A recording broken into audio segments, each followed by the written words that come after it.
Augusto, você está por aí, Augusto? Boa noite.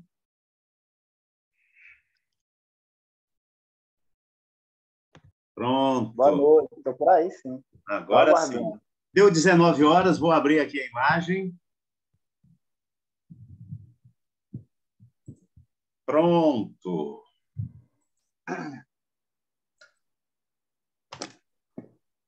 Eis-me aqui. Mestre Augusto, boa noite. Boa noite. Todos os que estão presentes, participantes. Vejo aqui o nome da preletora, Fabiana Louro. Seja bem-vinda, é um prazer receber você. Prazer é meu aqui, viu? Me sinto muito honrada aí pelo convite. E a gente, assim, muito agradecido ao Augusto por ter te encontrado, né? E feito o convite para você estar com a gente. Muito legal. Deixe-me só dar uma palavra, Augusto, e eu passo a palavra para você. Pessoal, eu estava aqui preocupado, porque quando deu 18 horas e 30 minutos, eu encaminhei para vocês uma mensagem lá pelo grupo, e aí, Augusto, deu pane aqui no meu sistema, porque eu estou fazendo a transmissão de casa. Na verdade, estava, né? Entre aspas. Então, assim, deu pane no meu computador aqui e eu fiquei sem saber o que fazer. Aí, Augusto, o Aías está lá na app e ele está jogando a imagem lá pela app aqui para a gente. Então, que bom, né? Que bom. Ok? Augusto, a gente pode, Augusto, fazer a abertura, beleza? E aí eu quero deixar você com a palavra para que você faça a abertura oficial. Pessoal, esse nosso bate-papo aqui ainda é assim, fora do script oficial, tá? A gente está fazendo aqui um teste. Daqui a pouco eu me calo, passo a palavra ao Augusto. Aí, Augusto, você fala bonito, viu? Sejam todos bem-vindos, né? Vamos dar a abertura, Escola Freudiana Seção Teresina, e aí é com você. E eu volto só no final, tá bom, Augusto? Quando eu falo volto só no final, para a minha fala, porque eu estarei aqui com vocês, né? Quero aí ouvir, participar, né? Receber aí as experiências, o bate-papo, a troca de material e de experiências que a nossa convidada vai estar compartilhando com todos, tá bom? Então, gente, agora sim vou contar 1, 2, 3 e aí eu deixo o Augusto definir quando é que ele vai começar, tá bom? 1, 2, 3, Augusto, está com você. Olá, pessoal, boa noite. Meu nome é Augusto César, eu participo, sou membro da associação Piauiense Psicanálise, né? Fiz minha formação na Escola Freudiana de Psicanálise Seção Teresina. E estamos aqui com o nosso evento, né? Uma vez por mês, muito interessante, que é o Cine Psicanálise. Desejo boas-vindas a todos e agradeço a participação. Hoje, nossa preletora é a Fabiana Louro, né? Ela é psicanalista, ela é psicóloga, ela faz um trabalho que eu já participei, muito interessante, que é a arte. Eu estava conversando hoje com ela e cobrando. Como é que vai ter novamente? Arte e psicanálise. Né? A gente fazia ela ensinar algumas técnicas de pintura, em lápis, em aquarela, e no final, o que é que essa imagem representa para você? Muito interessante. Tá? E hoje, o filme que nós vamos... Acho que tem algum microfone aberto que está dando retorno. Pronto. E hoje o filme que nós vamos trabalhar, e ela vai fazer os seus comentários psicanalíticos, é O Príncipe das Marés. Então, eu passo a palavra para você, Fabiana, e muito obrigado por ter aceito o convite. Olá, pessoal, boa noite. Estou bem feliz de estar aqui com vocês, né? Acho esse trabalho de psicanálise e cinema bárbaro. O pessoal que já me acompanha, eu dou muita dica de filme ou séries, né? Porque eu acho que é bacana para a gente estudar, né, a psicanálise e pensar um pouco, né, sobre a prática, né? quando o Augusto me convidou, eu pensei nesse filme, porque é um filme antigo, né? É de 1991, mas tem um elenco maravilhoso, né? Eu gosto muito da Bárbara. Ela, para mim, era uma artista completa, assim, né? Produzia, dirigia, atuava, né? Cantava, enfim. Mas principalmente porque ali a gente vai ver, né, dentro da história, né, algo que é bem sensível para nosso tempo, ainda mais aí o tema da morte, né, mas além disso, essa questão do suicídio, né. E um trabalho que foi feito de forma bem analítica, apesar de, é lógico, né, dentro de uma ficção, mas que tem todas as propostas que a gente pensa dentro da psicanálise. Espero que todo mundo tenha conseguido ver, porque era um filme de mais de 2 horas, né? Mas o enredo é super interessante. Começa ali, né, com o Tom, né, conversando com a mulher dele e com essa recepção, né, a chegada da mãe dele. Acho que mais do que um enredo, a gente vai ver enredos familiares, né, presentes nesse filme. Então, uma mãe que tem objetivos muito fortes, né, com a sua vida, né, e filhos, né, que meio que acontece um pouco sobre quando a gente estuda Édipo na psicanálise, a gente vê um desdobramento do Édipo que é também essa a culpa dos pais que recaem nos filhos, né? Então, o mito do Édipo, por exemplo, ele começa muito antes do oráculo, né? E sim com a história do Laio, pai do Édipo, né? Que teria cometido uma imprudência, né? Quando ele era tutor ali, né? Do rapaz, né? Um nobre, etc. E isso teria ocasionado aí, né, esta maldição, vamos colocar, né, nesse lugar.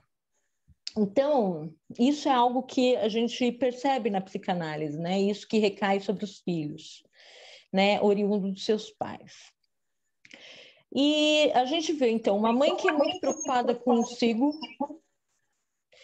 e um pai que... Tá, eu estou recebendo meu retorno, acho que tem alguém com o fone aberto. Tá. E um pai também, né? Que também tem lá a sua agenda e que você vê que, enfim, é temporada de pesca, então ele não aparece, né? Ele não responde a chamada ali da psiquiatra. Essa mãe tem uma coisa muito importante para fazer, que é a festa do padrasto, né? Então, quem vai, né, nessa chamada, né, atender nessa chamada do psiquiatra é o irmão gêmeo, né, da menina que tenta o suicídio. Quando nós estudamos psicanálise, acho que uma das coisas que mais se questiona e se pergunta pelos professores e depois se leva para a supervisão é a questão da mentira na análise, né? Meu paciente está mentindo para mim, eu sei que aquilo não é verdade, né? Assim como... E aí, o que eu faço se eu pegar um paciente mentindo, né? Como lidar com a mentira? Bom, vamos lá, né? Mentira não é outra coisa senão uma forma de fantasia, certo? Nós pensamos o seguinte, que para você falar uma mentira, você precisa ter um processo de pensamento sobre essa mentira, você cria essa mentira, né? Em detrimento de qualquer outra mentira, você criou um tipo de narrativa, né, que foge aí da tua história, mas que traz algo de você porque está dentro das tuas escolhas. A Savana, ela traz uma narrativa, né, para esta psiquiatra que vai aparecer só depois, acho que na segunda metade do filme, né? Onde ela, no final das contas, se apresentou pela primeira vez para essa psiquiatra como uma filha de sobrevivente do Holocausto, né? Como uma judia. Ela não é judia, né? Ela é da Carolina do Sul. E só que ela traz essa narrativa, né? Uma das falas lá da psiquiatra, que é a Susan, é exatamente essa, que ela percebeu, porque ela sim é judia, né? A Susan é judia, e ela fala assim, logo eu percebi que ela não era judia. Mas me interessou muito que história é essa, né? A que história ela teria sobrevivido, né? Para que ela usasse essa questão, né, de sobreviventes do Holocausto para falar sobre si. Então a gente vai perceber lá durante o filme que o Tom vai descobrindo, né, cartas, contas, né, no nome dessa tal de Renata Harper, e depois ele interroga essa psiquiatra, né, porque ela não teria contado isso para ele. Ele falou assim, eu não tenho obrigação de falar nada, né, você que tem que vir aqui, você que tinha que me contar coisas, né, e ela meio que acusa também ele, né, de sonegar informações. Mas ele fica muito tomado com isso, porque ele descobre um livro onde ela teria, nesse livro, escrito como Renata Harper, sobre esse jeito do Sul. Quem viu o filme percebeu que ele tem isso, esta fala é recorrente, né? Sempre que fala assim, por que age de determinada forma, né? Essa coisa do humor, né? Ele fala assim, esse daqui é o nosso jeito do Sul. E ela percebe uma coisa no comportamento do Tom que é bem interessante, que é ele faz piada com tudo. E ele argumenta que isso é o jeito do Sul, nós rimos da nossa desgraça. Isso parece um pouco conosco, né? Talvez o jeito do Sul lá do norte-americano se pareça um pouco com o brasileiro, né? Só que daí a psiquiatra pergunta para ele assim, e como que é o jeito do Sul, né? Para quando vocês choram, né? E isso é algo que parece que é impensável, né? Lá para o Tom, essa coisa do chorar. Mas qual que é, né, a narrativa ali mais interessante, né, desse filme? É que essa menina tenta suicídio, não é a primeira vez.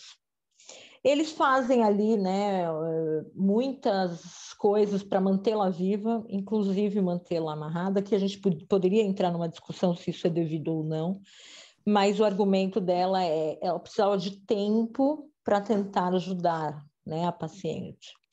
Então, ela chama alguém da família para tentar recuperar memórias que ela não consegue ter por si mesma. E esse Tom, que é o irmão gêmeo, acaba, então, sendo este lugar, né? Ele vai lá para contar coisas da infância deles que a Savannah não lembra, que ela teria bloqueado. É engraçado que durante a narrativa, né, em um determinado momento, ela conta, né, aliás, ele conta, né, uma das lembranças para ela sobre um filho um irmão, né, que teria nascido morto, né, uma criança que teria nascido morta.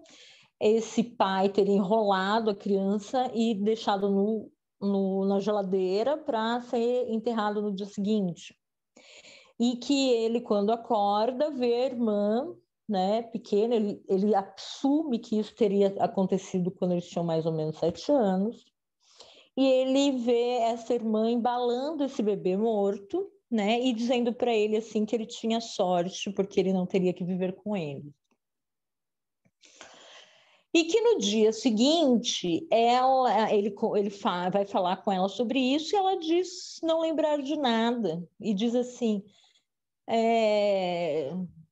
isso é muita maluquice, né? Tipo, só alguém muito maluco faria isso, né? Alguma coisa desse tipo. E a psiquiatra diz assim, então você já era a memória dela desde aquela época, né? Então, fica assim, né, uma recorrência. Este irmão, ele já funcionava talvez como um ego auxiliar, assim, vamos tomar por aí, né, desta menina. Mas ainda não aparece aí, né, qual que seria a coisa mais importante aí, né, ou algo que justificaria, né, essa disposição suicida dela, digamos assim. A psiquiatra, ela começa a fazer o que a gente chama de construção em análise, né? Ela começa a pensar ali, a partir dessas memórias que são trazidas, das coisas que ela já sabe que a própria Savana teria contado para ela, desta narrativa que ela fala, né, inicialmente, né, dessa personagem que ela criou para si mesma, como se também criar uma outra pessoa, né, se recriar através de uma outra pessoa, solucionasse os problemas dela, e a psiquiatra diz assim que isso não acabaria com o problema, né? E ela vai tentando, né, achar, né, dentro disso tudo, o que teria feito com que ela não suportasse mais, né? É óbvio que, né, a gente está falando de ficção, e a gente vai ver também esse entrelaçamento entre a psiquiatra e o Tom. O legal aqui, gente, eu quero que vocês pensem, assim, não na parte ética da coisa, é óbvio que aquilo lá não foi nada ético, mas a gente poderia pensar no seguinte: o Tom, de fato, não era o paciente dela, né? Mas eu não vou entrar nessa parte, não é esse o histórico, a gente não está falando de algo, uma análise mesmo, né? Mas de elementos fragmentados aqui, mas que a gente pode pensar no como isso surge, né? Isso poderia ter surgido realmente dentro de uma análise. Esse processo, esse fenômeno, né, de possibilidade de uma transferência de amor.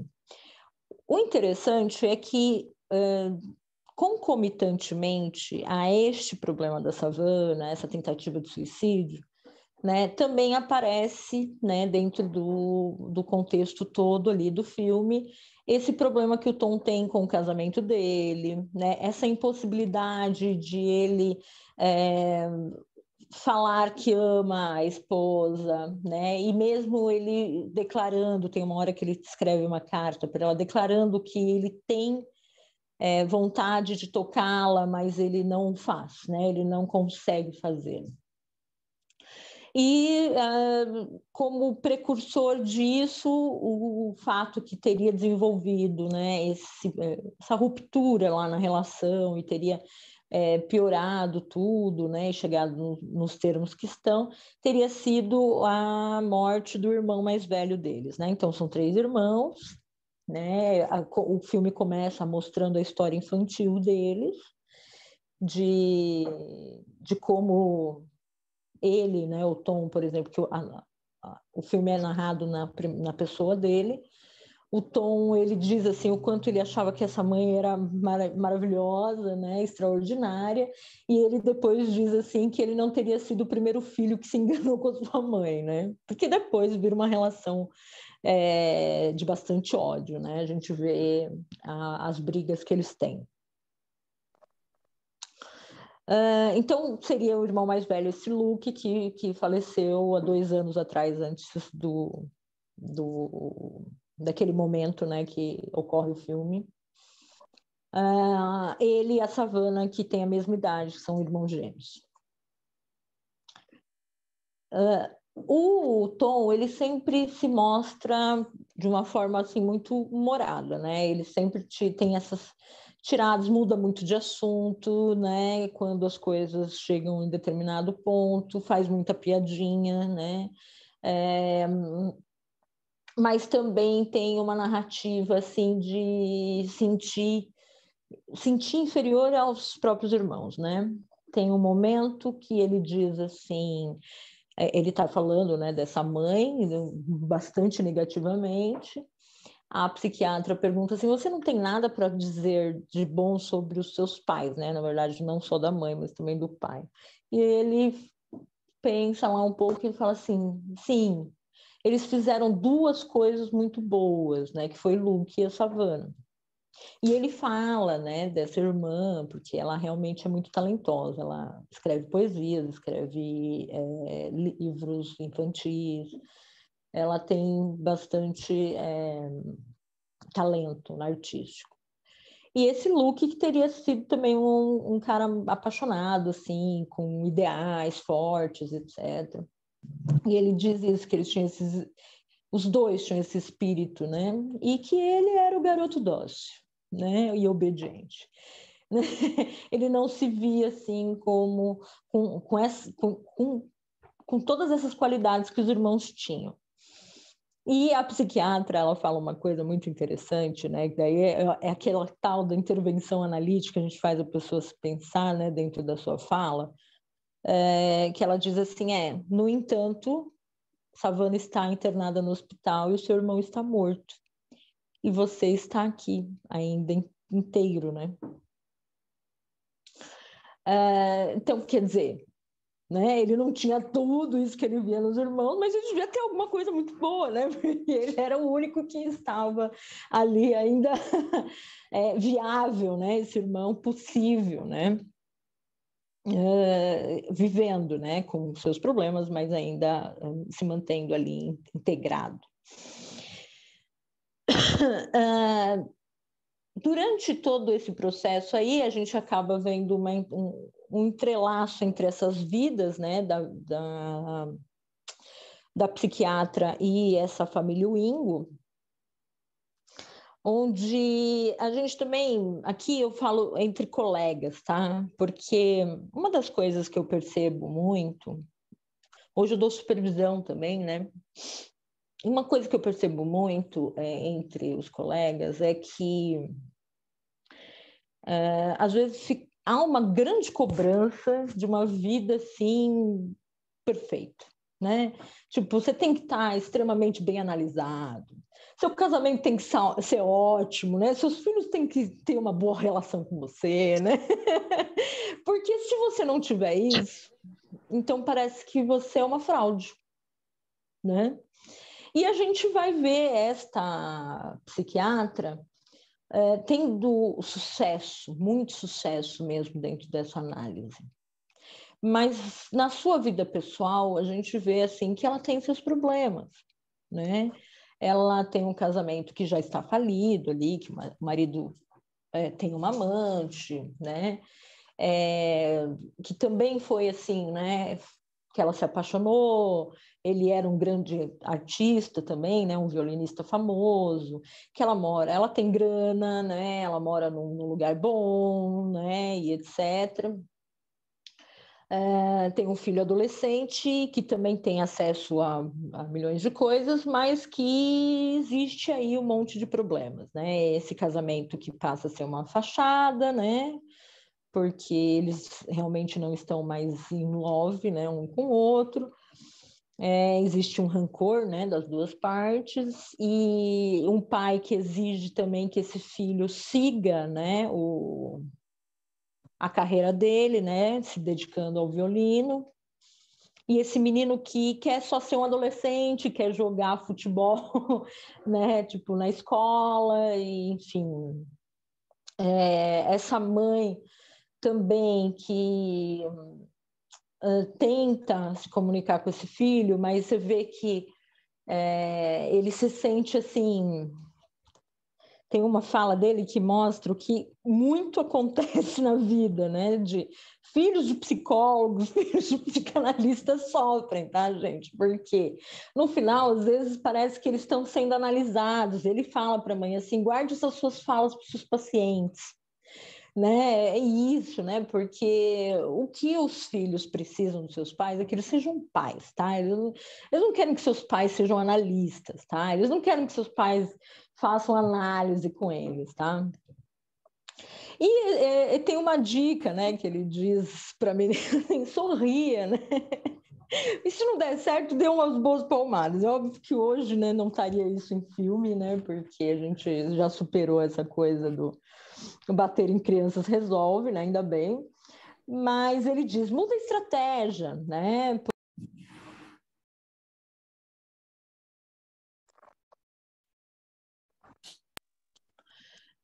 Mas ok, esse menino também ele vai ter que lidar com o seu comportamento, né? E o Tom é um treinador, ele é professor e é treinador de times de futebol americano, né? E ele acaba treinando o menino lá para ele ficar bom e ter chances realmente de participar lá do time na próxima temporada. Só que ele anuncia para esse menino também que, com o comportamento que ele tem, ele não serviria nem para servir chá, né? Para ir buscar chá para o treinador, né? Quanto mais para jogar, né? No time, né?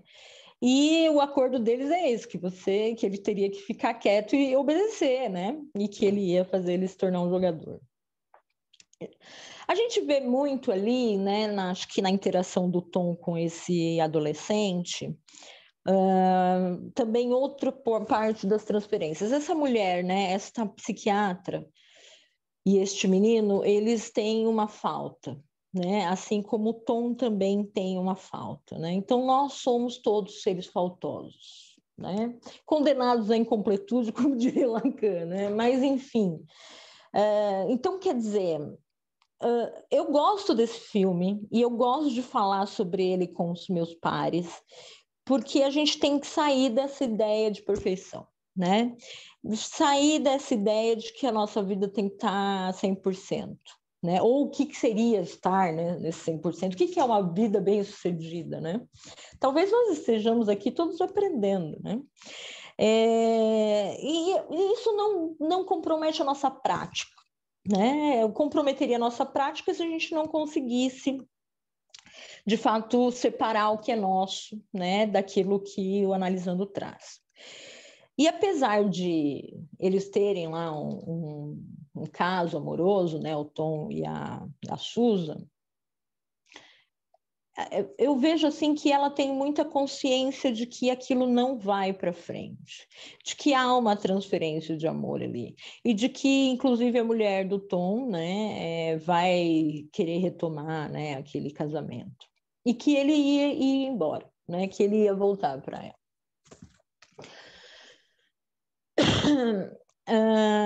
O Tom tem que se haver, né, com isso do casamento e assim ele também recebe essa notícia de que esta mulher dele também está tendo um caso, né? Isso pega de surpresa.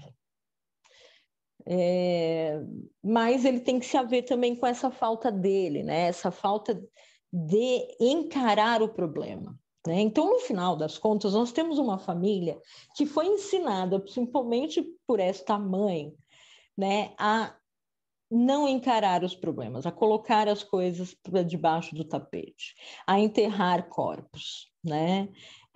A não falar do passado. E daí chegamos, acho que ao ponto central da trama, que é o Tom lembrando de algo. Não que ele não saiba, né? Mas a gente percebe quando ele vai falando sobre uma determinada lembrança, né, que aquilo ele não sabe que sabe, né? Ele sabe do que aconteceu, mas ele não pensava mais sobre como a dimensão daquilo foi trágica, inclusive para ele. Porque em determinado dia estava ele, a mãe, né, e a Savannah em casa, e parecia uma noite muito boa, né, segundo o que ele narra.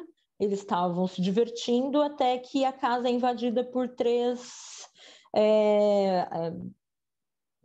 fugitivos, né, criminosos fugitivos, assim. E esses 3, né, homens estupraram, né, tanto a mãe quanto um ficou com a mãe, outro com a menina e o outro pegou ele, né? E quando ele narra aquilo, ele vai falar sobre o que aconteceu com a mãe e com a menina, né? Mas não com ele, né? E a narrativa acaba com o Luke chegando, né, esse irmão mais velho que não estava na cena ali, ele chega com uma arma e ele mata os 3, né? Quando a psiquiatra pergunta assim, o que ele fez, o Tom fez, ele fala que ele não sabe. E daí ela fala assim, você disse que existiam 3 homens, um estava com a sua mãe, o outro estava com a Savana, e o terceiro, ele não sabe, né, responder nada. E ela vai questionando um pouco mais até que tem uma hora que ele tem a lembrança ali, né? E ele resgata aquela lembrança e ele fala para ela assim, eu não sabia que isso poderia acontecer com um menino. Né? Então a gente entende que ele também, né, foi violentado. Quando ele conta, né, ela percebe que está faltando alguma coisa, né? Está faltando alguma coisa nessa narrativa, que é a parte das emoções, né? Ele conta, mas calma. Isso tinha que ter sido vivido de uma forma um pouco mais emotiva mesmo, né? Gente, você estava contando com ele estava contando, mas parecia que a representação ainda estava separada desse afeto, né? E ela pergunta como ele está se sentindo, e ele diz assim, é aliviado, foi bom contar e tal, né? E ela dá uma pressionada nele de novo, né? No tipo, é muito difícil para você entrar em contato com isso, né? E é quando ele vira para ela e diz para ela assim, não faz isso comigo. E ele cai num choro. É um momento assim que a gente tem como uma abreação, assim, né? Um momento mais catártico ali dessa história, mas onde ele entra em contato com essas emoções, né? A gente começa a ver esse Tom entrando em contato com essas histórias todas, inclusive com essas histórias do casamento, né? Onde daí, quando a mulher dele liga, ele retoma, né? Enfim. No processo todo, o que a gente percebe cadê Savana, né? Porque quem lembrou foi ele, né? Quem teve tudo isso é ele, mas parece que ela ficou bem, né? Mas eu entendo assim que isso é uma dinâmica que acontece por causa do nosso campo, né? A gente vai dizer assim que dentro de uma situação nós somos todos representantes dentro de um teatro, né? E a família, ela acaba estando interligada, não tem jeito. Quando a gente começa a estudar e a gente vê alguns casos assim de repetições, né, dentro da família e etc., em algum ponto, né, é alguém que rompe isso. Né? E quando isso é rompido, de fato, a gente ajuda. Né? Por isso que eu falo, faça análise, faça análise, porque você já está ajudando, inclusive, né? Se você romper alguns padrões, você ajuda a família inteira. Né? Essa coisa, né, daquilo que tinha acontecido foi proibido para todos eles falarem sobre isso. A mãe tratou aquilo de uma forma muito ruim, né? Que era assim, naquele mesmo dia, o que eles fizeram foi limpar a casa toda, apagar o sangue, enterrar os corpos, e daí depois o pai chega nessa casa, eles sentam na mesa de jantar e jantam todos como se nada tivesse acontecido. Né? O Tom, inclusive, diz, a primeira vez que a Savana tenta se matar é dias depois daquele evento, né? E depois que o irmão morre também, ela tenta se matar, mas teria havido outras tentativas aí. E a mãe faz todos eles prometerem não falar sobre aquilo. Ninguém poderia saber sobre aquilo. Inclusive, né, uma das falas lá da psiquiatra para o Tom é que sua mãe me contou que ela foi uma grande incentivadora, né, da Savana a ser uma poetisa. E ele dá risada, ele fala assim, sim, ele incentivava, assim, rasgando todos os diários dela, né? Aí, por quê? Porque a mãe não queria que a menina contasse sobre a família, né, sobre as histórias da família. Então ela começou a escrever, né, em todos os lugares possíveis, no ar, na areia, e até que ela começou a escrever em metáforas, né, para a mãe não entender. E ela fala assim, bom, então de fato é verdade, né? Porque com essas privações, né, ela meio que obrigou, né, ela a ter um jeito criativo de poder contar a sua história. Mas é óbvio, né? É uma tirada ali da psiquiatra, né? Não, a gente não está apoiando, né? Pelo amor, né? Fazerem algo desse tipo. Mas, de qualquer forma, assim que o Tom conta a história, né? Na minha interpretação, a gente tem um rompimento, né? De quase aquela coisa assim dos contos de fadas, né? Uma maldição se rompe, né? Aquele segredo é revelado e todo mundo pode, de fato, ser liberado, né? Daquele contrato, né? Algo que era difícil para ela manter. Né? E ela ficava dentro do sintoma, que é assim, eu preciso contar, mas eu não posso. Né? Então, até inventar identidades, né? Escrever, né? Ou até tentar se matar, era a tentativa dela de fazer isso revelado. Então, quando o Tom conta, isso é resolvido, né? Essa trama é resolvida, de fato. E ela começa, tanto é que o filme chama O Príncipe das Marés, porque a menina, ela diz assim que ela começou a escrever um novo livro e o título era O Príncipe das Marés e era dedicado ao irmão dela, que eram as suas memórias, né? Acho que eu narrei um pouco disso daqui, falei um pouco, mas acho que o debate fica legal se a gente conversar, né? Então, eu dei uma boa pincelada, até teve gente que falou que não tinha conseguido ver, talvez tenha entendido. É um filme de 2 horas, né? Eu não quero tomar 2 horas contando para vocês, né? Mas acho que eu falei bastante. Agora eu gostaria de abrir, né, para a gente conversar um pouco. O que você acha, Augusto? Não, podemos ficar à vontade de começar a fazer, se quiser fazer algum comentário, fazer o questionamento, fique à vontade. Eu queria começar por mim, que eu achei o filme muito interessante. São 2 horas de filme, mas são 2 horas que prende, né? Um filme antigo, tem a história, um romance, né? E a gente vê ali muitas questões que a psicanálise trabalha. Uma delas é o mecanismo de defesa, né? A todo momento, como diz a gente, a psicanálise traz até no texto de Freud, pré-psicanalista, neuropsicose de defesa, ele fala a mente dividida, né? Algo que eu não quero lembrar, eu tento jogar para o inconsciente. Para ele, estava bem consciente, né? Assim, estava no pré-consciente, que ele não esqueceu, mas ele não queria contar aquela história de que estava acontecendo. E os vários traumas, né, que ele vem, né, ele sofrendo, um certo momento que ela fala, que a mãe diz, olha, você é o filho que eu mais gosto, você é o filho... Isso aqui bem característico das neuroses obsessivas, né? Ele foi o Joel Doyle fala muito interessante que ela foi o suplício, não, a suplência da mãe, né? E ele não pode falar, ele não pode contar aquela história, aquele trauma familiar, aquele novela familiar, né?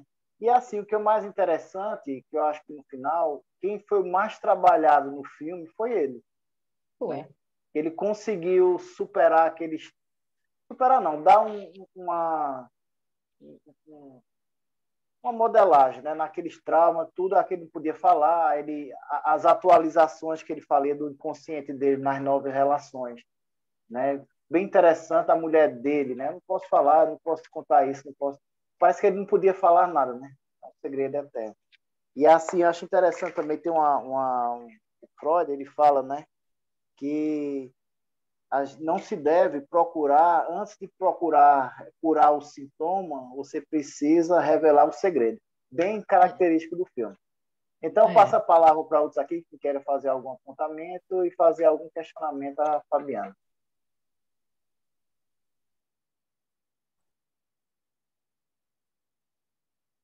Eu gostaria de fazer um comentário.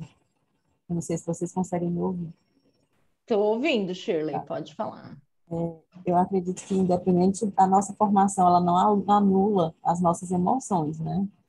E eu achei que é um filme muito completo para nós, para a nossa área, mas também é um filme muito pesado para quem não é da nossa área, né? Assim, se você colocar uma outra pessoa que não tem nenhum conhecimento de psicanálise, de psicologia para assistir, essa pessoa vai chorar do início ao fim, se é que ela chega no fim do filme, né? Que é o quê? Então, Não entendi. se é que ela vai chegar até o fim do filme, se é que ela vai conseguir assistir o filme por completo. Conseguiu Acho que ouvir? vai sim, viu, Shirley? Eu Eu digo assisti esse assim, filme quando eu tinha 16 anos. o filme hoje, se a gente for analisar, ele retrata abuso sexual, né?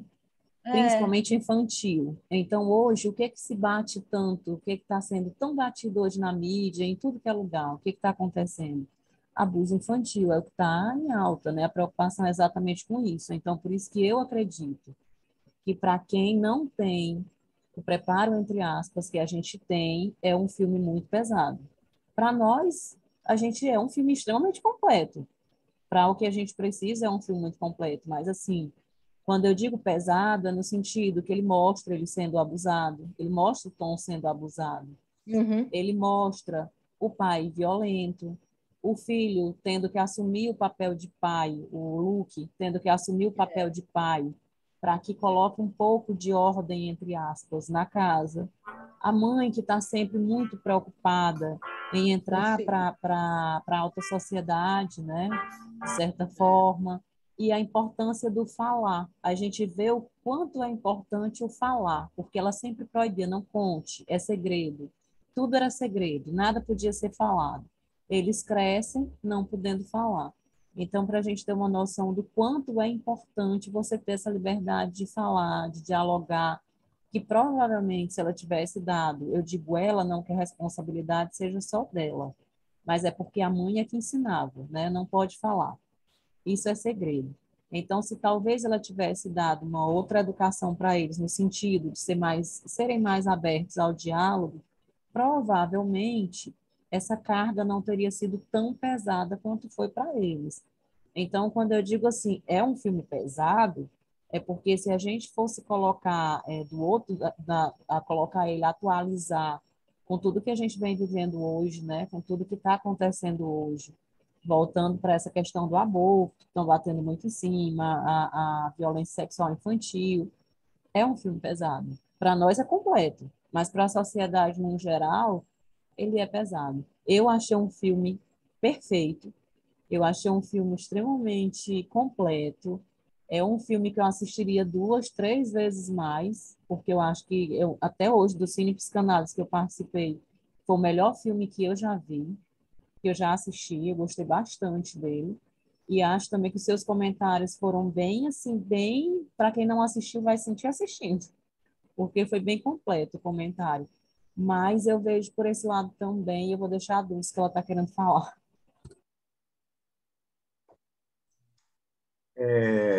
Rapidinho, viu, Fabiana Louro? É interessante, né? Quando alguém usar a palavra, mostra a imagem. É interessante a gente ouvir a voz e ver o rostinho, né? Identificar a pessoa. Pela voz aqui, eu acredito que a Shirley estava falando, né? Então, assim, é um apelo. Se você vai falar, mostra o rostinho, é legal, né? A gente ouvir a voz e ver o rostinho. Viu, gente? Vamos lá. Vamos continuar aí a participação de vocês.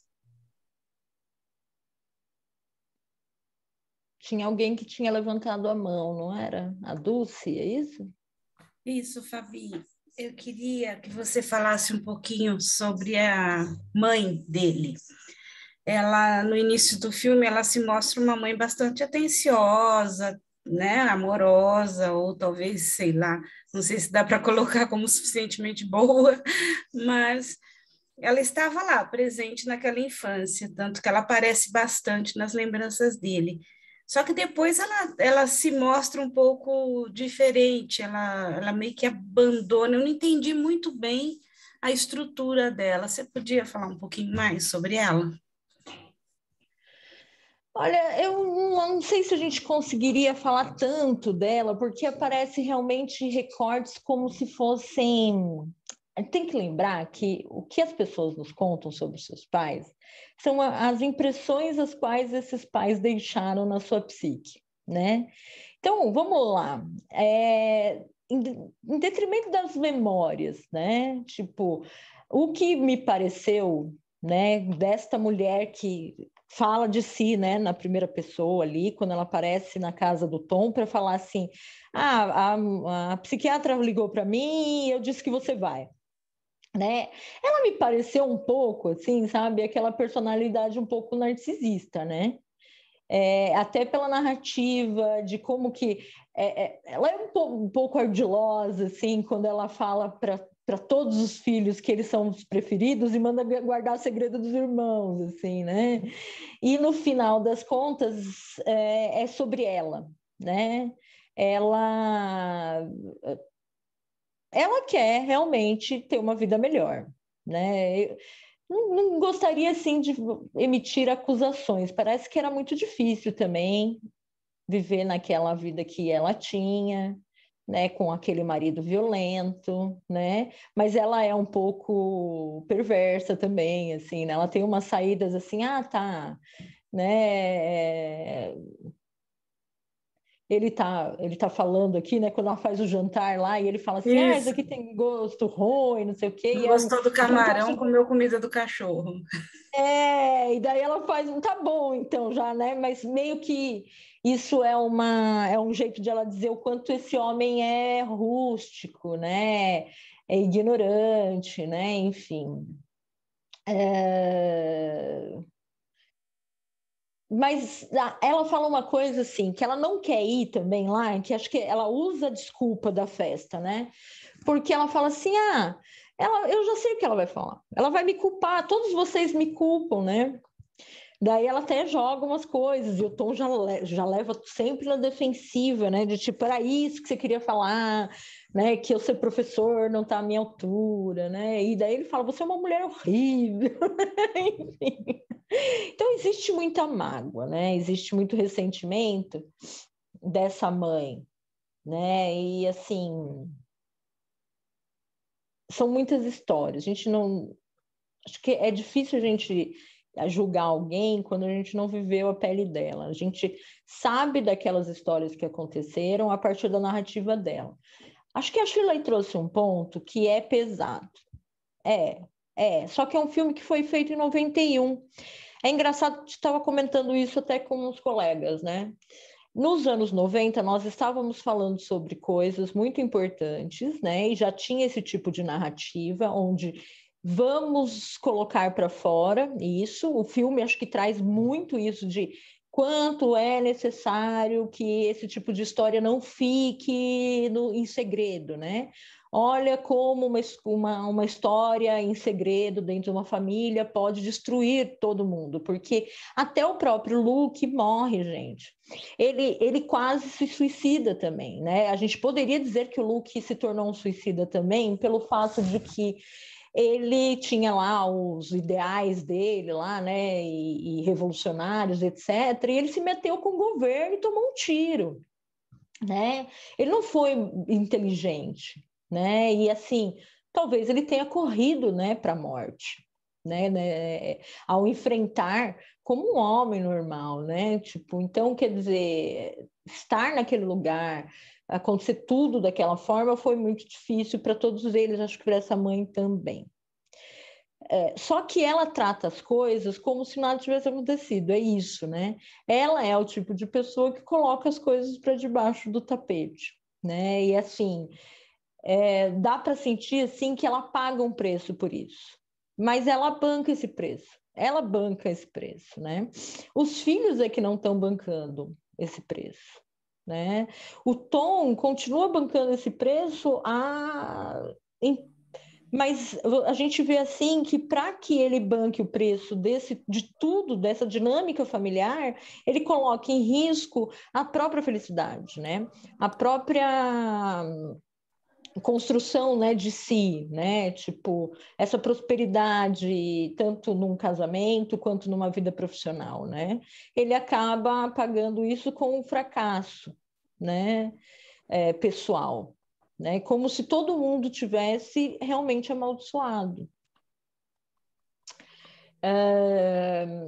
A Savana, por exemplo, também traz, ela não consegue lembrar diretamente, mas a gente também vê um tema recorrente da psicanálise que até esqueci de comentar, que é os sonhos que trazem essas lembranças infantis, né? Porque ela sonha, mas daí os cachorros, são 3 cães, né? No historinha dela lá, que representariam esses 3, né? Esses 3 fugitivos aí, que fizeram tão mal para eles. Mas, de qualquer forma, esta mãe está preocupada em não... Alguém está com o telefone, com a... Fecha os sons para mim, gente, que daí eu abro aqui de novo. Essa mãe está preocupada em não ferir a imagem familiar, mas mais do que isso, ferir a própria imagem, né? Porque ela ainda acredita que ela vai conseguir cair nas graças dessas pessoas ricas lá da cidade. De fato, ela consegue casar com um cara rico lá da cidade, né? Depois o padrasto deles lá, né? Então, veja só, ela está preocupada com essa imagem. Mas como condená-la, Dulce? Porque isso era uma prática muito comum. Quando essas coisas aconteciam, era colocado assim, olha, não se conta para ninguém, não sai daqui, né? É melhor que ninguém saiba, porque se as pessoas sabem, elas te tratam diferente. Você que foi vitimizada, você é tratada como alguém assim que é como se tivesse contraído uma doença contagiosa, né? Isso é algo que vem mudando com o tempo, e graças a narrativas como essa do filme, né, também que se trouxe luz lá há muito tempo atrás, começou a se trazer luz, assim, de quanto era importante a gente falar sobre isso, né, a não deixar mais as coisas, assim, escondidas. Então, é um tema pesado? Mas a gente precisa falar sobre isso, né? Foi por isso que eu disse que é pesado, mas é completo. É muito completo. Para nós ele é maravilhoso, é necessário também. Eu digo assim, você imagina um adulto que foi estuprado na infância assistindo um filme desse. A gente precisa ter Então, mas empatia, você tá, nesse sabe que sentido. tem muita gente que Mas não precisa. lembra, né? E numa dessas aí Ainda tem aqueles que não pode... lembram. Não, é um filme extremamente É, completo. É muito, muito, muito bom o filme. Mas a gente não pode dizer que ele não é pesado. A minha formação não está anulando as minhas emoções ainda, não. não, eu sei, mas eu acho que é necessário, é bom colocar isso para fora. Eu acho que algumas pessoas podem ter realmente gatilhos. Eu não acho ruim os gatilhos, gente. Eu sou psicanalista, eu não sou da TCC, né? Esse negócio de evitar gatilho é você ficar sempre correndo do fantasma, né? Então, daqui a pouco você está em inibição pura, né? Tipo, Verdade. inibição sabe, né? Inibição vira sintoma, cara, né? Então, daqui a pouco você Concordo. não sai mais de casa. Então é necessário, às vezes, a gente sentir aquilo e ter o gatilho e vai ter um disparo de angústia. A angústia é a única coisa que não mente em nós, né? Isso, É o que concordo. faz a gente ir para a clínica, é o que faz a gente procurar ajuda. Isabel? Isabel. Fabi, primeiro eu quero agradecer pela indicação desse filme, que da primeira cena à última, da primeira que ele fala da mãe e a última que é o mantra dele atravessando a ponte Susan, é psicanálise pura. Eu agradeço imensamente. Aí, duas perguntas. Eu queria que você falasse um pouco do pai, porque o pai era violento, bebia, e aí tem uma cena que o Tom leva as filhas dele para o barco e ele fala: elas adoram você, né? As netas amam o avô de paixão, né? E também falar sobre a questão do desmentido, né? Ferenc que fala isso, né? O trauma, o pior pode ser o desmentido, porque a mãe fez com que, olha, nada aconteceu, né? Foi o desmentido total, né? Gostaria que você falasse um pouco disso, por favor. Sobre o pai, acho que o pai a gente conhece ele muito pouco, também é outra questão, que a gente só tem uma cena dele que a gente vai ter uma narrativa dele em primeira pessoa, e o que percebe é que ele não fala sobre as coisas. Tem um momento onde o Tom vai fazer uma questão lá para ele e ele começa a falar do jogo lá, né? De um time ali e pronto. Daí o Tom já percebe assim, né? Não adianta, não fala, né? Não quer saber, não gosta de notícia ruim, como ele disse para o psiquiatra, né? Meu pai não gosta de notícia ruim e agora é época de pesca, né? Então, talvez, assim, ele seja essa pessoa que, eu sei tratar com animais, mas com pessoas, né, com gente, não. A gente via ele com essa família, né? Esse trato com os próprios filhos, não tinha nem esse esmero, assim, nem no dia do aniversário deles. O outro filho mais velho tem que, meio que no grito, né? Tipo, na bala, né? Ali, né, queimar lá a televisão para fazer esse pai olhar, né, para essa família. Mas a gente não sabe para a história disso, né? Quem que é esse pai? Ele parece ser muito rude mesmo. Agora, como avô, talvez isso não tenha realmente sido um problema, né? Tem pessoas que são péssimos pais e mães, gente. Mas quando se tornam avós e avós são o máximo, né? Tipo, nessa posição as pessoas não têm esse problema, né? E acaba tendo relações legais. Mas me parece assim que ele não se envolve, né? Ele não se envolve, era aquele pai assim que ia e vinha, né? Então ele passava o dia completamente, ele não sabia dessa família, né? Pelo que eu entendi no filme, assim, esse pai, ele saía para trabalhar e voltava, e esta dinâmica, né, esta vida familiar, né, era algo que ele não sabia o que acontecia. Era algo que e ele também não queria saber, né? Então, para ele, quanto menos ele soubesse, acho que melhor, né, sobre essa família. Então, era isso, ele ia e vinha, né? Então, ele estava com essa família à noite e ele não queria saber de problemas, né? O Christopher Bolas, ele tem um livro que chama Forças do Destino, que ele vai falar sobre o pai. Espera um pouquinho só, que está bem aqui. Deixa eu ver se é esse ou teria aqui. Eu acho que esse aqui, se vocês quiserem, eu tenho até escaneado, porque eu passei por uma turma de supervisão. E ele vai falar sobre esse pai-máquina, sabe?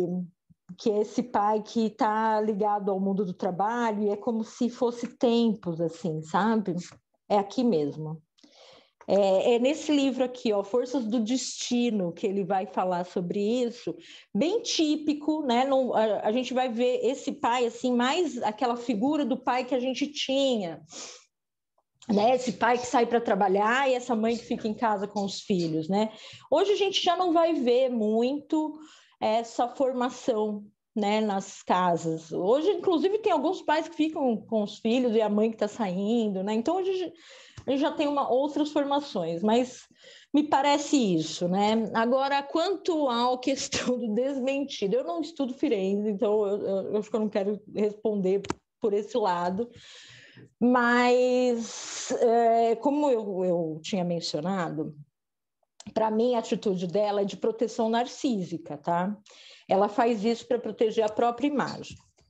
Ela não quer que ninguém saiba sobre as coisas que acontecem dentro daquela casa, né? O que eles passaram, o que poderia macular a imagem que as pessoas têm dela principalmente, né? Então, ela não autoriza que esses filhos falem, mas é como se limpar a casa e enterrar esses corpos desfizesse aquilo que aconteceu, né? A gente vê um tipo de ocorrência assim nos neuróticos obsessivos, né? Vocês sabem que boa parte dos rituais dos neuróticos obsessivos tem essa técnica da anulação do fato. Eles não são que nem as histéricas, por exemplo, que sofrem de reminiscência, né? Eles não esquecem nada, eles meio que isolam o problema, né? Então, essas ritualísticas, eles fazem algo e depois eles desfazem, né? Não estou dizendo que ela é neurótica obsessiva, mas estou dizendo que, né, existe assim uma pseudo-fantasia nesse tipo de pensamento que é bem próprio também do pensamento infantil. Se nós não falarmos sobre isso, então nada aconteceu. Né? É que nem as crianças, assim, elas fazem alguma arte ali, então elas escondem as consequências daquilo e ninguém conta, entendeu? Então é como se aquilo não tivesse acontecido. É engraçado que algumas crianças ficam até com febre por causa de segredos. Vocês já tiveram alguma experiência na família com isso? Mas é muito interessante, porque a criança, ela quer falar, ela quer contar aquilo, e ela não pode contar aquilo, então ela tem uma doença, né? Ou ela faz que nem na historinha lá que o Freud conta das mentiras infantis, né? Que ela não podendo contar sobre aquilo, ela coloca em evidência um objeto, né? Que nem as moedinhas lá que falaram para ela não contar o que a babá fazia lá com o médico, né? E eles dão moedinhas para ela. Então, ela não fala, mas ela mostra as moedinhas. Ela fica brincando com as moedinhas, que faz com que daí a mãe tenha que interrogá-la sobre de onde apareceu o dinheiro, né? Então, é assim, né? A gente vê alguns sintomas de crianças que são exatamente isso, uma revelação de um segredo, algo que elas estão impossibilitadas de falar, elas estão proibidas de falar, né? Acho que é isso, Isabel. E sempre lembrar, né? As fantasias são sempre infantis. Sim, as fantasias são sempre infantis, mas você vê assim como a gente mantém ainda um tipo de pensamento fantasioso, né? Então, quando a psicanálise, né, a partir do Freud ali e outros psicanalistas que vão reforçar essa fala, a nossa vida adulta não é guiada muito por um adulto, né? Tem restos e rastros da infância, como dizia o Caligares, que escolhem, né, por nós algumas coisas e também pensam em nós, né, meio Nietzsche, assim, né, algo pensa em mim, né, isso é um outro sistema, né.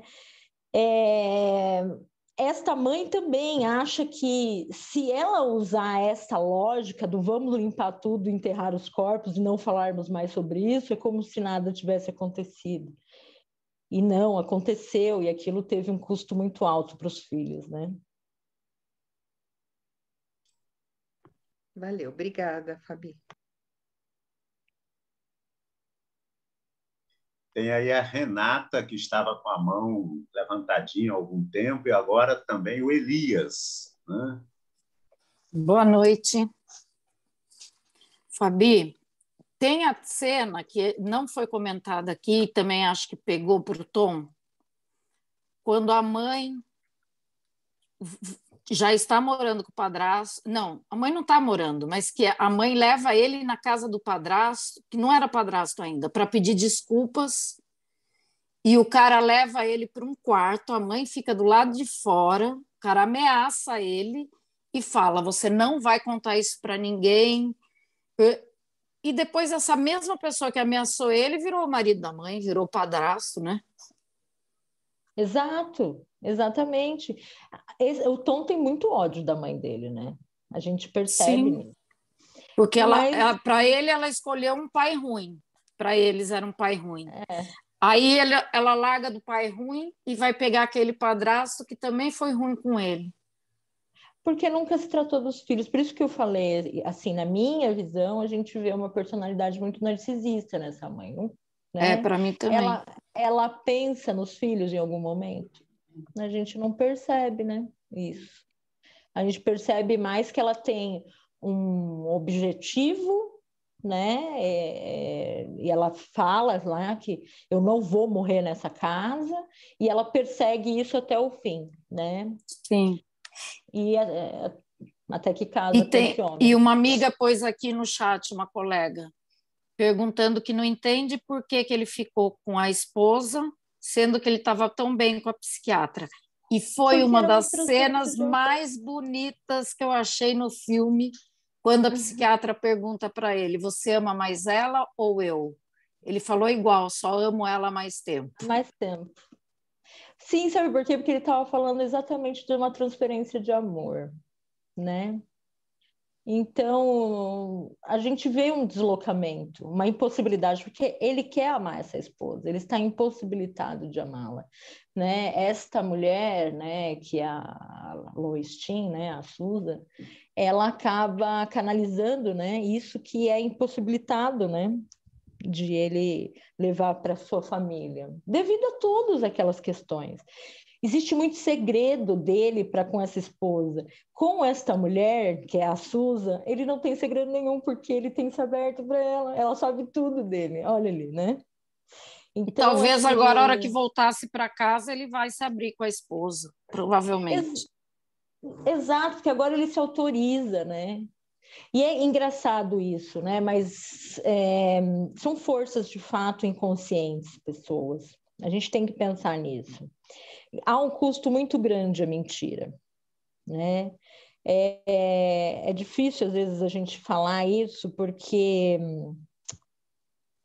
as famílias tentam falar para a gente, não, mas a gente não quer contar para fulano o que aconteceu, e daí a gente inventou uma história, não sei o quê, e a gente fala assim, meu, mas isso não vai dar certo, né? Receita para o fracasso, né? Aí daqui a pouco vem, né? Não, mas fulano tá com um tipo de sintoma, né? E a gente sabe, mas tem segredo familiar, né? Gente, é batata isso. Né? Fale a verdade para as crianças, fale a verdade para os idosos, fale a verdade, eles precisam, a gente precisa da verdade, né? Até bíblico isso, né? Eu não sou idiota, mas eu falo, assim, até bíblico isso, né? A verdade vos libertará, é verdade, né? A gente tem que revelar o segredo. E é como se, revelando esses segredos, a gente libertasse as pessoas, né, daquilo. Né? Cada um faça com aquilo que bem entender. A gente sofre, faz luto, né, chora por aquilo, mas ok, nós estamos em cima da verdade. Né? Tinha um filme que eu assistia quando era criança, era mais criancinha mesmo, eu era bem jovenzinha mesmo, talvez alguns aqui lembrem, que é O Feitiço de Áquila. Eu lembro que tinha uma fala no Feitiço de Áquila que sempre acompanhou a minha vida, né? Que era o rapazinho lá, que ele era tipo um trickster, né? Assim, um ladrãozinho, né? Mas ele acaba ajudando lá o casal, e ele diz, né, numa determinada cena, que assim, que os melhores momentos da vida dele nasceram da mentira. E eu, naquela época, assim, né, pensando, nossa, que coisa mais triste, né? Já pensou, né? Então, e na clínica a gente vê muita gente que vai para lá um dia procurar você porque descobre a verdade. Aí, pronto. Foi 30, 40 anos que você pensou que a sua vida era de determinada forma. Aí aquele segredo, né? Então, quanto antes, melhor. Né? Filhos adotados, por exemplo, tem que contar em determinado momento, você tem que falar, não adianta ficar guardando segredo.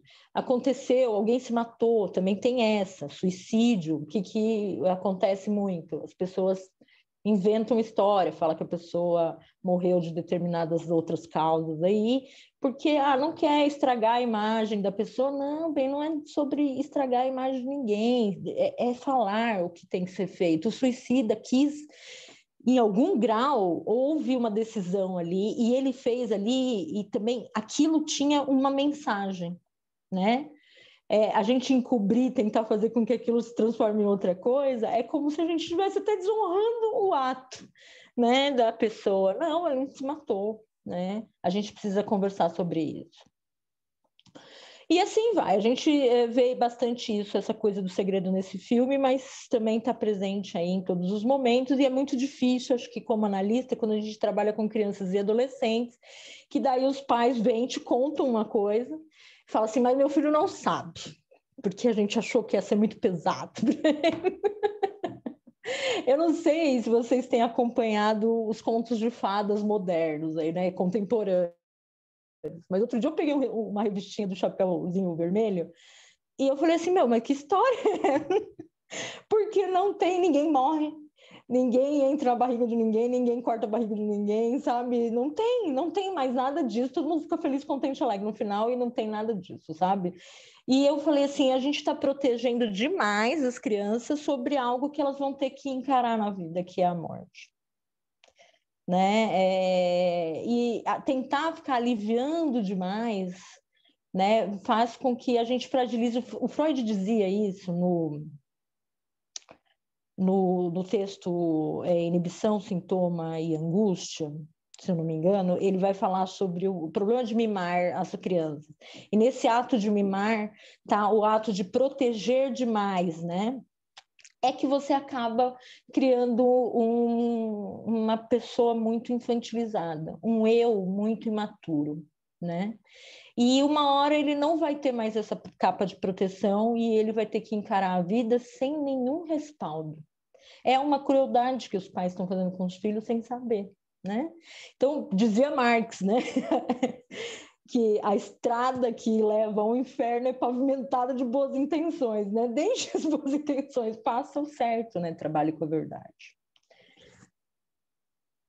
Mais alguém, o Elias, né? Queria falar? Acho que espero que eu tenha ok aí, Renata. Ok, Fabiana, um abraço. Muito bom poder assistir o filme e transitar por ele. Imagino que alguns participaram em algumas cenas, lembranças, enfim. Mas o meu olhar foi um olhar na perspectiva sistêmica. E é interessante que você já colocou aqui bastante, né, dessa liberdade, aquilo que é possível se entender e olhar.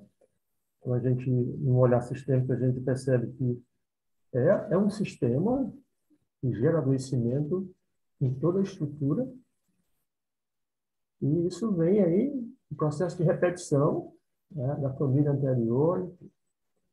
Então, é interessante olhar nessa perspectiva.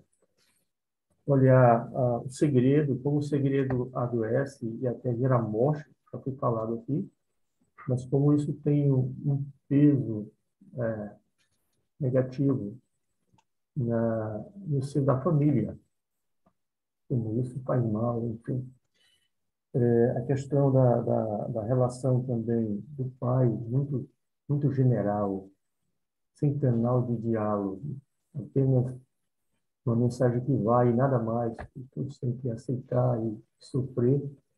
A gente pode até perceber também aí a questão essa questão da imagem, né, que a todo preço, não importa, tem que ser mantida, a família tem que manter, e a celebração desses segredos, né, que também é muito sério.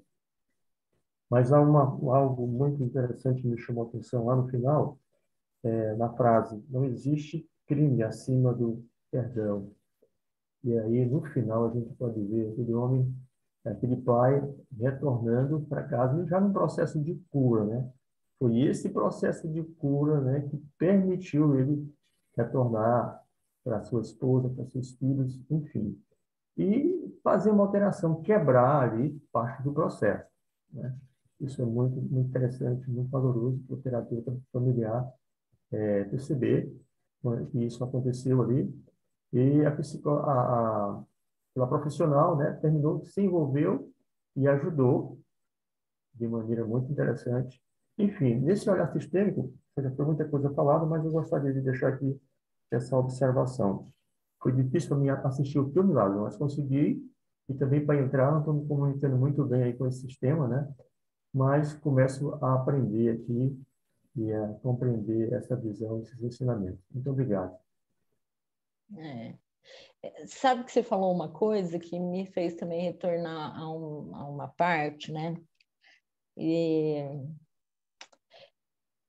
Desse pai e dessa mãe, né? E talvez o que explicaria esse desejo dessa mãe por dinheiro, né? não estou querendo aqui nem fazer advogada dela, não, mas agora me bateu uma coisa aqui. Esse pai, ele usa o argumento várias vezes ali, né, de que ele trabalha, tal, né, e que ele que coloca dinheiro na casa, enfim, né, quem paga manda, né, mais ou menos isso, né. Então, como ele sustenta a casa, então as coisas têm que ser do jeito que ele quer, né, e isso é uma premissa, né, que de fato fica nas pessoas, né. Talvez foi o motor, né, de arranque para esta mulher pensar, bom, então se eu tiver dinheiro eu vou poder ter a minha vida, né, eu vou poder mandar na minha vida, não vou precisar mais receber ordens, né, desse homem. E assim, as possibilidades da mulher de conseguirem isso, né? A gente tem que ver também, né, o quanto aí, né, a batalha por igualdades, etc., condições, né, de se colocar aí no mundo e ter a sua posição no mundo, não foi algo dado, né? A gente tem aí uma história secular aí de discrepâncias aí, né? A gente ainda está, né, num discurso muito patriarcal. E muitas mulheres não têm essa possibilidade. A gente, quando trabalha com violência aí contra a mulher, a gente vai ver narrativas muito dentro disso, né? E eu faço o quê? Né? Eu faço o quê? Se eu deixar ele, eu vou morar debaixo da ponte, enfim, né? E articular uma maneira, né, de sair daquela situação, talvez para ela a única possibilidade fosse isso, né? Realmente ter um casamento com uma pessoa, né, mais abastada. Mas, enfim, né, isso daqui é só algo para a gente discutir, né, e não muda os fatos ali, né, do que aquilo ocasionou nas próprias crianças, né. No final das contas, a gente vê que existe um social que atravessa todo mundo, né. Porém, a gente não pode dizer que o dinheiro também impede que as pessoas não tenham as pessoas que têm dinheiro não tenham problemas, né?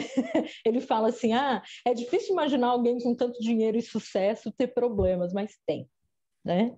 Outros, né? Mas tem, né? Então, sofrimento é inerente ao ser humano, né? Viver faz com que a gente tenha que lidar com os nossos conflitos. Mas alguém gostaria de comentar alguma coisa? Só mais um comentário bem rapidinho, vou passar aqui rapidinho, que essa visão romântica da mulher, da mãe, né? A mãe tem que ser perfeita, toda mãe ama, toda mãe... mulher não tem desejo, né? Eu acho que nós, psicanalistas, deveríamos repensar isso. Mulher não tem desejo, toda mãe é perfeita, né? Quantas mulheres sofrem, cara? Toda mãe ama seus filhos? Não, né? Não. Essa visão romântica que a gente tem que deixa a mulher há quantos anos? O filme rolou, mas acho na década de 50, 60, né? E essa mulher, como era essa mulher? Condenar como era a mulher naquela época. No Sul, nos Estados Unidos, altamente racista, misógino. Desculpa aí os amigos, né, que levantaram a mãozinha, eu falei. Quem mais gostaria de comentar? Mas o Augusto falou uma coisa muito certa, né? A gente tem que avaliar também muitas coisas, né? Por isso que não é aqui achar culpado, tá? Quando as pessoas vão para uma análise, a gente não vai dar uma de advogado, o juiz, nem nada disso, né? Não é a questão de achar culpado, né? A questão é, o que eu posso fazer sobre isso? Tem coisas que aconteceram mesmo. O que eu vou fazer sobre isso? Né? No caso ali, havia um segredo que ele podia revelar. Ele estava lá, né? Ele estava lá. Algumas vezes não é permitido para nós, né, isso. E a gente vai ter que fazer o que o Freud diz ali, né, no Construções em Análise, né? Às vezes a gente chega no mais próximo, né, possível. Alguém mais gostaria de falar? Euzinha, Fabi. Oi, Cândida, diga. Então, Fabi, eu fiquei prestando muita atenção, né, na psicanalista e eu achei que ela foi beneficiada com o caso, porque ela se posicionou também na relação que ela tinha. Sim. Ela também foi beneficiada. E também fiquei pensando, né? E a ética, como é que fica? Mas, ao mesmo tempo, ele não era paciente dela, mas era... Fiquei, assim, meio com interrogações. Bom, vamos dizer assim, né, que isso daí, por isso que eu falei, é uma obra de ficção. Mas sim, existia coisas, a gente pode dizer que houve uma transferência e uma contra-transferência ali, né? E eles fizeram o que alguns psicanalistas aí chamam de enactment, né? Os conteúdos de cada um se enrolaram, né? Mas no final das contas, eles se contribuíram, né? Acho que aquela relação que eles formaram restabeleceu as suas relações com o amor, tá, gente? Freud diz que os neuróticos sofrem de não saberem amar, né? Que são as suas relações com o amor que está contagiada, assim, né? Eles não conseguem amar, né? E quando eu digo amar, é aquela teoria de Eros mesmo, né? Aquela coisa de você se ligar a outros seres humanos, a sentir, a ter esses afetos, ter ida e retorno, né? Isso é que estava interditado, tanto é que o Tom, ele aparece nessa narrativa assim, ó, ele diz para a mulher dele: não leve para o pessoal, eu não sei o que eu sinto em relação a coisa nenhuma na minha vida, não é nem só você, né? Ela também, a Lois Chin, também está passando um problema em relação a isso, às suas relações de amor, e a gente vê muito mais a sua relação de amor com o próprio filho, a impossibilidade de ter um diálogo, né, com esse filho e trocar, né, esse afeto, esse amor mãe e filho, permitindo, né, que ele tenha as suas coisas, mas não tratando ele como um paciente, né, que é a queixa que o menino faz. E, assim, quando ela meio que fala aquilo para o marido, né, na frente de todo mundo, assim, ela meio rasga ali, né, e ela se liberta de algo que também é a mesma crise. Você vê assim, que são conteúdos que se amarram, né? Exato. A mesma crise da mãe deste rapaz, né? Que estava ainda mantendo a aparência ao não querer contar os podres, né? Então, quando essa mulher conta aquele podre, e acho que talvez motivada por essa própria história, né, vendo dessa menina, ela conta aquilo, né, o segredo familiar, né, e vai embora, ela rompe com aquilo, né, e daí ela se restabelece. Então, aí ela se restabelecendo, ela pode também, né, chegar nesse filho, né, tem uma solução lá, né, que o filho liga e quer que ela vá lá, né, visitá-la e tal. Então, você vê, os dois realmente se beneficiam porque se restaura a possibilidade, né, de amor em ambos. Eu achei bem interessante, né, essa possibilidade de não deixar o profissional sempre à distância, intocável, insensível, que só está ali para ouvir e tentar, né, chegar a um consenso. Ele também é um ser que tem todos os sentimentos, tem contra-transferência, tem tudo em volta, é um ser humano. Mas eu acho que é lógico, né? Eu falei, isso daí é uma obra de ficção, provavelmente não aconteceria nesse nível de eles terem, porque, veja só, as fantasias de amor e a transferência contra transferência, elas não precisam acontecer no ato, tá, gente? Elas vão acontecer, mas isso muda as pessoas. Tanto o paciente está sendo modificado, quanto o próprio analista. Não tem ninguém que passe pela nossa clínica que também não cause em nós uma mudança, né? Tem um filme que eu gosto muito também, e que fala um pouco disso, né? De um paciente que transforma o seu médico, que é o Dom Juan de Marco, né? Que também o Marlon Brando faz o psiquiatra lá, e esse homem, ele está em épocas de se aposentar, o casamento está uma porcaria, e vivendo com esse cara que tem ali uma posição mais psicótica mesmo, né? aquelas fantasias do Dom Juan, né, daquele menino, né, que é o Johnny Depp que faz, até ele estava bem novinho nessa época também, mais ou menos dessa época aí, com o tema do Bryan Adams, né, até. Então, vivendo aquilo, ele começa a se entusiasmar, né, tipo, ele começa a se apaixonar de novo pela esposa, ele começa a namorar de novo, né? E ele começa a desejar a vida novamente, né? Então, esse paciente realmente contagia o seu médico, né? Há uma contra-transferência, mas é isso, é uma produção que há cura nas duas pontas, né? Tipo, tudo bem que ali tem uma história bem fantasiosa, no final a gente nem sabe, não é, o quê, não é? Eu acho que a gente vê mais a transformação na vida do Marlon Brando ali, no personagem do psiquiatra, do que, de fato, do menino. Mas é importante que a gente pense nisso. Nós somos humanos, nós estamos em transformação, né? Esse negócio de psicanalista geladeira, a gente para, né? Eu achei muito legal essa possibilidade, mostrar essa possibilidade, né? Que o outro também é humano, tem todos os sentimentos e tem a vida comum, normal, como qualquer ser vivente. E assim, levando em conta que eu sigo um pouco mais para... Agora estou até fazendo uma pós aí na clínica lacaniana, né? Mas eu já sigo mais, né, essa vertente mais do Lacan. E assim, não há um lugar de suposto saber, né? Nós não ocupamos esse lugar. Por mais que o paciente nos traga para esse lugar, né, através da sua transferência, nós recusamos, né? Nós recusamos esse lugar, né? Nós somos outro ser humano. A gente só tem aqui um conhecimento de um funcionamento, né? Porque é isso, Freud nos deu um legado aí de entender como é que funciona esse sistema, né? Esse outro sistema aí que é o inconsciente, né? E o que ele produz, né? Na nossa vida vigil, né? Na nossa vida, né? Que a consciência, de fato, está escolhendo muito pouco, né? Não tem muita ação. Né? Obrigada. Foi ótimo. Mais alguém?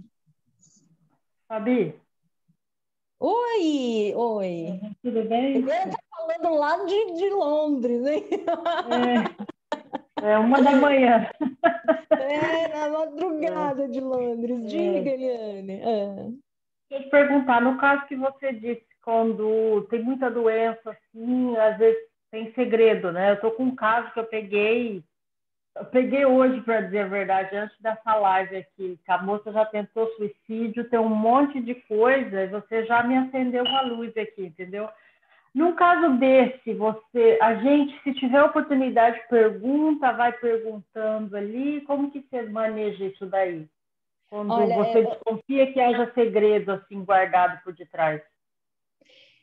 Então, né, acho que há casos e casos, não tem uma receita de bolo na terapia, mas tem alguns casos, gente, assim, principalmente quando são coisas graves, né? A pessoa já tem ou risco, ou já teve tentativa, eu normalmente chamo a família para eu ouvir um pouco. Eu quero saber como que essa pessoa é falada, né? Porque não para tomar aqui juízo de valor, né? De achar esse daqui está falando a verdade, o outro está falando a mentira, mas para a gente ter uma ideia dimensional da coisa, né? E às vezes fazer algumas orientações, né, para a família, mas também ouvir essa possibilidade, né, de segredos. E uma das coisas que eu falo, ó, gente, se há segredos, vamos revelar. E às vezes é preparar, né, mas é aquela coisa assim, mas eu não posso contar isso, né? Porque as pessoas têm muito medo. Ali, ó, é sempre esse lugar do proteger uma certa imagem. Gente, a gente aprende assim, na psicanálise que o eu é construído a partir de uma imagem, mas isso é um produto de uma ilusão, entendeu? Qualquer defesa de imagem que a gente está fazendo é narcísica e é completamente desprovida de algo concreto, entendeu? Nós não somos nada. No final das contas é isso, nós não somos nada. A gente tem algumas coisas, né? Tipo, eu tava falando com o Augusto que ele tinha visto no meu currículo que eu fiz formação em psicanálise com abordagem junguiana, né? Foi a minha primeira formação, na verdade, né? E ele falou assim, você quer falar um pouquinho? E eu disse assim, eu deixei a psicologia analítica, mas eu ainda gosto um pouco, né, de alguns preceitos. E o Jung, ele vai trabalhar, por exemplo, com a ideia de persona, né? Então, a gente pode ter várias máscaras, né? A gente tem essas personas para se portar em devidos lugares, com determinados públicos, etc. Isso não é problema nenhum. O problema é quando você começa a se identificar com elas, né? Mas é isso, né? Nós somos uma essência, vamos dizer assim, e essa essência, ela não é algo, assim, efetivo, né? Tipo, toda boa, toda má, né? Você não é que nem o garçom do Sartre ali, que acredita que é garçom, né? E age como garçom, né? Não é isso, não é porque eu sou psicanalista, gente, que eu sou psicanalista, eu vou falar assim, a minha identidade é essa, né? Não, gente, é isso. Psicanálise foi algo da minha vida, que entrou na minha vida, que é o produto, inclusive, da minha própria análise, né? Mas eu não sou isso, eu não tenho que defender essa imagem, né? Porque é justamente por causa dessa defesa de uma certa imagem do eu que as pessoas colocam muitos empecilhos, né? O que vão pensar de mim? Se descobrirem que eu fiz... Gente, você é humano, passível de erro. Eu vejo pais, por exemplo, que eles choram escondidos dos filhos, que não querem que os filhos vejam. Pois eu digo, olha, os filhos têm que ver você chorar, para saber que você é humano, entendeu? Porque, inclusive, você entrando em contato com a tua vulnerabilidade, eles também vão poder entrar em contato com a vulnerabilidade deles. Né? Alguns pais passam a impressão de que eles são tipo uma força da natureza, todo poderoso, né? E quando de repente um pai fica doente, gente, quebra aquilo que o filho tinha na mente, né? Aí tem alguns filhos que falam, eu já ouvi algumas pessoas dizerem assim, nossa, mas aí o menino ou a menina não quer ver o pai doente. Eu falei assim, porque não dá, sabe? Ele tinha uma imagem de toda poderosa daquela pessoa. Vê-lo doente, vê-lo nisso, acaba com aquilo que ele pensava. E acaba com o que ele pensava de si mesmo, né? Como se ele fosse um semideus, né? Porque meu pai é um deus, né? Eu sou um semideus, né? Então, os filhos conhecerem a vulnerabilidade dos pais faz com que eles entrem em contato com a própria vulnerabilidade e vejam que isso é humano, normal, né? E não crie nenhuma ilusão. Enfim, né? É isso. Acho que eu tenho para dizer o eu. E sobre falar ou não, né? Tem algumas famílias que são abertas, outras, bem, nossa, capaz de jogar contra ainda, né? A terapia. Ainda mais se souber que você quer revelar segredo. Vai lá contar nada, não, né? Tipo essa mãe aí, né, do filme. Não, vai lá, olha lá, hein? Não vai contar nada que você não deva, né? Mais alguém gostaria de falar?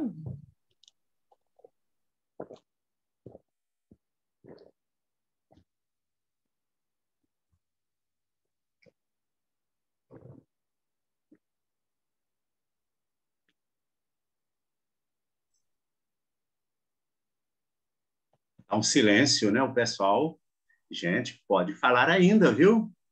Estamos aqui.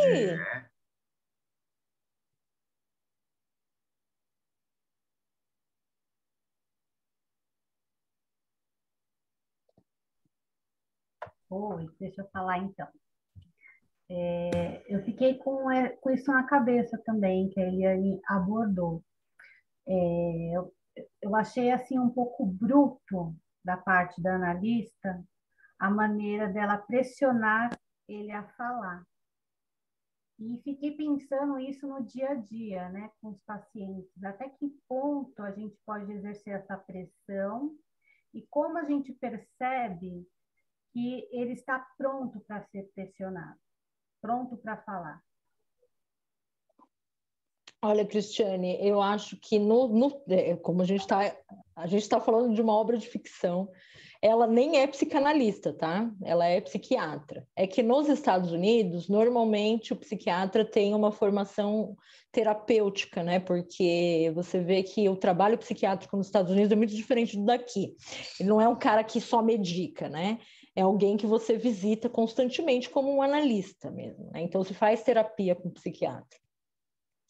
A gente não sabe se ela é psicanalista, ele não fala nada, a gente acredita pelo manejo, né? Agora, quanto a pressionar ou não, é um feeling que você vai ganhar na clínica, né? Não tem jeito. Os neuróticos, você precisa pressionar um pouco, né? Eles até querem isso, né? Eles pedem um pouco isso. Alguns outros, tipo a savana, gente, se vocês notarem a linha do tempo, vocês vão ver que aquilo que aconteceu lá, que é o drástico, o grande segredo, não é só isso que é um grande segredo. Tem vários segredinhos, né? Mas esse é o grande segredo que parece que é muito nefasto e foi depois disso que ela tentou o suicídio a primeira vez. Mas ele conta lá a historinha do bebezinho, que depois ela não lembra. Então, a gente já vê que a savana, com certeza, tem uma estrutura diferente da neurótica. Talvez uma estrutura limítrofe, né? Ou até mesmo uma estrutura psicótica. Não dá para saber porque também não se fala tanto assim. Ela não fala por ela mesma, né? Mas e o quanto que ela acredita talvez nessa outra personalidade, né? Como que era isso? Ela a gente não sabe direito porque não se produz muito sobre isso lá na história. Então vamos jogar aqui uma inferência de que ela seja um limítrofe ou que cairia ali nas neuroses narcísicas, como o Freud chamaria. Então a gente já vê assim que mesmo que não tivesse acontecido aquele fato, provavelmente essa menina seria uma menina um pouco mais fragilizada em aguentar, por exemplo, certas pressões, né? E veja que existe ali falhas básicas, vamos pensar assim, né? Nessa construção do sujeito, para que ela suportasse, né, essas investidas da análise de neuróticos, por exemplo. Né? Mas é isso, a gente tem que ter um feeling, né? A gente tem que ter um feeling quem é que está aqui. Então, quando a gente fala de diagnóstico, por exemplo, estrutural na clínica psicanalítica, é isso, não é para o paciente. Meu bem, o que menos o paciente importa para ele é se ele é neurótico obsessivo, se ele é histérico, se ele está nos casos limítrofes, ou qualquer coisa do tipo. Isso daí não importa em nada para o paciente, às vezes até atrapalha, né? Agora, importa para a gente, porque saber ouvir, né? Quando eu começo assim... essa estrutura aqui, né? Ela tem uma posição mais histérica, uma posição mais obsessiva, uma posição fóbica, uma posição narcísica, né? A gente já começa a ter um olhar melhor, né? Um olhar, eu digo assim, na verdade, uma escuta melhor dentro daquela estrutura. Né, pensando no discurso mesmo, né, na estrutura do discurso e até no deslizamento do objeto de desejo. É mais ou menos isso. Então, para a gente ajuda, para ele não. Né? E isso vai ajudar a gente a saber se a gente força um pouquinho ou não. Aqui eu vou ter que esperar, vou ter que produzir algo onde não existe, vou ter que construir, né, junto com essa pessoa, algo para que depois ela dê conta do recado. Né? Então, tudo vai depender de quem está lá na tua frente, né? Então, não tem uma resposta para todos os casos, não. Aí, por exemplo, né, a gente vai falar da psicologia baseada em evidências, né? Por que é tão legal o diagnóstico para algumas pessoas? Porque o cara vem medicado já, ou vem já com o diagnóstico da psiquiatria, e daí parece assim, tá, no tratamento de compulsão alimentar, a gente tem uma técnica X, que é o mais funcional. Em psicanálise, a gente entende assim que a gente pode ter 10 pacientes compulsivos alimentares. Nenhum deles é igual ao outro. Não importa qual que é o diagnóstico dele. Eu quero que ele me conte o que é isso. Qual que é a relação dele com a comida, né? O que está acontecendo quando ele come. Enfim, né? Assim como as depressões. Né? Não seria a depressão, né? A gente poderia pensar em depressões, porque as pessoas se deprimem por motivos diversos, inclusive como protetivo da própria subjetividade. Existe uma depressão positiva, né? Então, não pode classificar, né, as pessoas assim baseadas no DSM, porque aqui o DSM é isso, né? Ajuda ali a pensar na farmacologia da coisa, né? Tipo, você tem depressão, então eu vou te administrar um antidepressivo, né? Pra gente isso não importa. A gente tem que escutar todo mundo e por isso a gente toma um tempo preliminar ali, né? Para entender o contexto ali inicial e ver como que vai ser a direção do tratamento. Certo, gente? Tudo bem?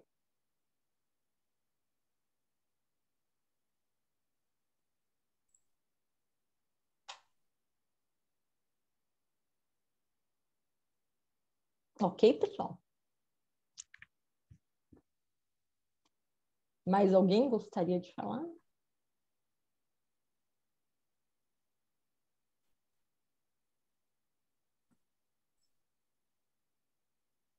Acho que o Elias. Elias?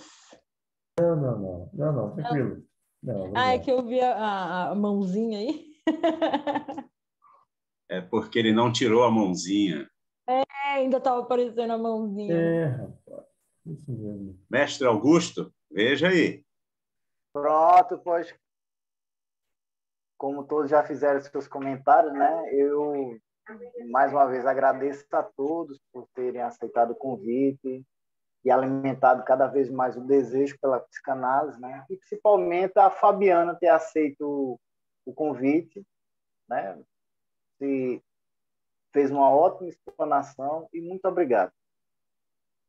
Eu que agradeço, viu? Beijão aí para vocês. Augusto, Lázaro vai falar. deixe-me só informar, embora eu já coloquei no chat, o nosso evento, viu, professora? A gente faz uma gravação dele e a gente o reproduz lá no nosso canal do YouTube. Isso, tá? De hoje para amanhã, não, mas entre 3 a 5 dias, ele já vai estar disponibilizado lá no nosso canal do YouTube. Eu não tenho aqui o endereço certinho do canal, Augusto tem aí, mas é fácil, é só entrar no site lá, Escola Freudiana, Seção Teresina. Chegou lá no Google, Escola Freudiana, Seção Teresina. Aí vocês entram no site, lá em cima, né, onde a gente tem o menu, vocês vão encontrar lá o ícone do YouTube, clicando ali. Daqui a 3, 5 dias, no máximo, nós já estaremos com esse encontro postado ali. E aí você tem a oportunidade, né, de rever, não é isso? Escutar de novo, reaprender, rever algumas coisas. Assim, muito legal, tá bom? Então, essa é a informação. E o Augusto é o nosso coordenador do evento Cine Psicanálise, que ocorre uma vez por mês. E aí, Augusto, parabéns aí, né, em trazer a Fabiana para essa oportunidade. Já vamos nos preparar para o evento do próximo mês. E, assim, muito legal te conhecer, viu, Fabiana? Fica aqui já esse contato, viu, Augusto, para que a gente possa convidar para outros eventos, né, para outros momentos aí com a gente. Você está em São Paulo, não é isso? Não, eu estou em Curitiba. Você está em Curitiba. Eu mudei de São Paulo. Nós estamos aqui na quente Teresina, né? Eu estou na fria Curitiba. Isso. Mas, assim, muito legal o seu contato. porque a gente já tem aí alguém que a gente possa estar convidando para trazer experiências, para estar em outros momentos com a gente. Tá bom, Fabiana? Ok, obrigada por vocês, viu? Adorei estar aqui com vocês. Beijão, Isso. viu? Isso. É isso, Augusto. Pode encerrar aí, tá bom? E a gente deixa um abraço da Escola Freudiana, Seção Teresina, para todos vocês. Augusto. Um abraço, boa noite a todos. Abraço, boa noite. Até o próximo mês. Isso. Obrigado. Valeu. Parabéns pelo evento e uma boa noite a todos. Muito bom, muito bom. Tá? É Tchau. isso. Tchau, boa noite. Podem ir saindo devagarzinho, aos poucos. Tá? E a gente deixa um grande beijo para vocês aí, tá bom? Obrigada. Tchau. Okay. Tchau, tchau.